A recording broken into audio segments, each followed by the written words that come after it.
simplement. Si tu avances les yeux fermés, tu risques de tout perdre, sauf le regret. Et ce qui frappe dans cet univers, c'est que le sacrifice n'est jamais annoncé d'avance. Tu ne choisis pas consciemment ce que tu perdras. Alors, toi aussi, pose-toi la question. Que veux-tu le plus? Et que serais-tu prêt à abandonner pour l'obtenir?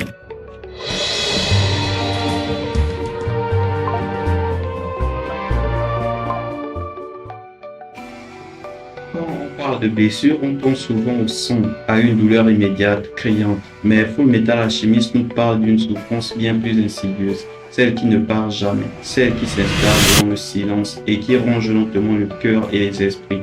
Ce n'est pas une souffrance qu'on voit, c'est une souffrance qu'on ressent. Il n'a pas besoin d'un cercle. Il est super doué techniquement. Il a un automel au bras droit. J'en déduis donc que tu es l'alchimiste Full Metal Edward Elric. Edward Elric n'est pas qu'un héros qui court, qui se bat ou qui crée sa propre justice. C'est un adolescent brisé de l'intérieur, qui se bat moins contre les ennemis extérieurs que contre la haine qu'il porte envers lui-même. Et à chaque pas, à chaque combat, à chaque victoire, il entend ce rappel cruel.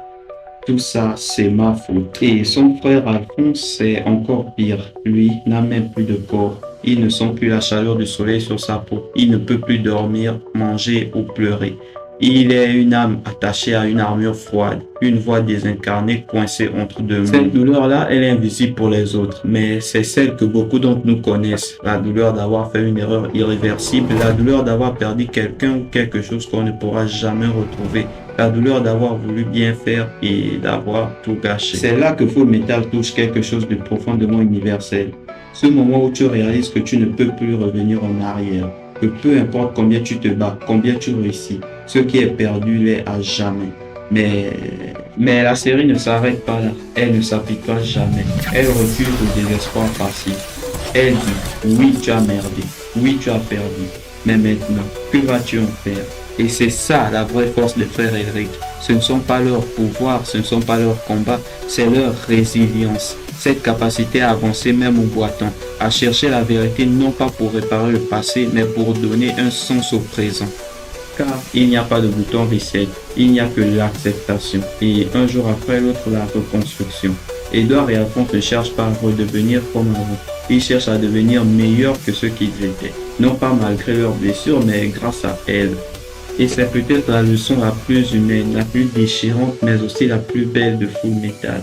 On ne guérit pas toujours, mais on peut aimer quand même, choisir quand même, vivre quand même.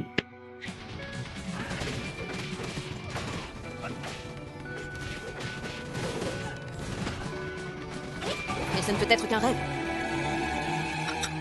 Et si maintenant je vous disais que ce rêve pourrait devenir réalité?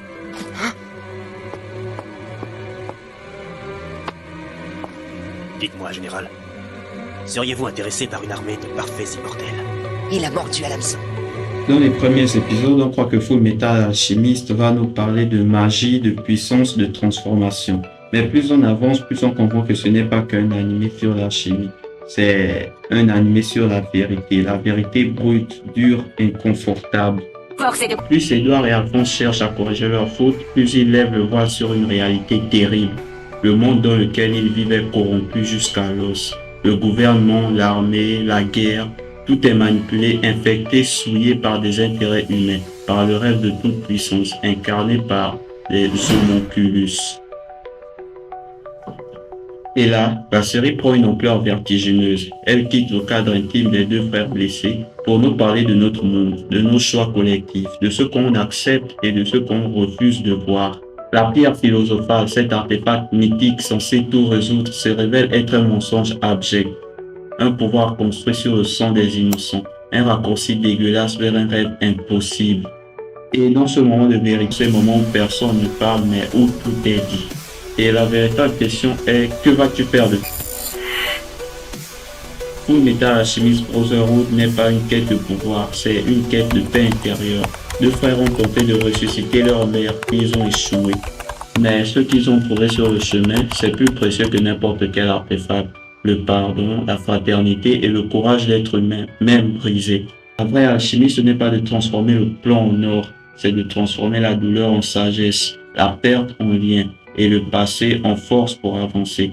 Et tant qu'il reste une conviction, une relation, une étincelle, tu n'as pas fini de te battre, tu n'as pas fini de vivre. Aussi, toi. Bienvenue à toi, petit imbécile qui se prend pour Dieu.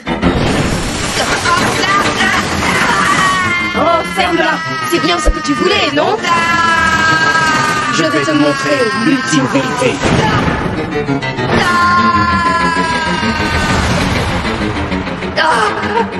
C'était comme si on balançait directement dans mon cerveau un océan d'informations. Arrête, bah t'es pas fini par